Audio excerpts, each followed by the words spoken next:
এর আগে থেকে আমরা বিভিন্ন অপপ্রচার যখন বের হই, তারা বিভিন্নভাবে আমাদেরকে অপমানিত করতে থাকে, লাঞ্ছনা করতে থাকে। কিন্তু অত্যন্ত দুঃখের বিষয় জানানো যাইতেছে যে গতকালকে তারা সরাসরি আমাদের বোনদের গায়ে হাত দিয়েছে।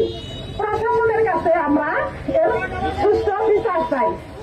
আমরা বাংলাদেশের গ্রেফতার করে আইনের আওতায় আনুন, না হয় যদি বাংলাদেশে এই কোটালগুলো কোনো দূর করে না করে পুরো দায়িত্ব কিন্তু আপনাদের নিতে হবে। আসুন আমরা সকলে মিলে গোপালপুরে যে গণদুয়ার সৃষ্টি হয়েছে, আজকে রূপসা থেকে পাথরিয়া, টেকনাফ থেকে তেতুলিয়া, পুরো বাংলাদেশ 10 সাল থেকে নিয়ে সচিবালয় পর্যন্ত শুধু একটি আওয়াজ উঠেছে, সেটা হলো হক বলতে কাছে এবং বাংলাদেশ।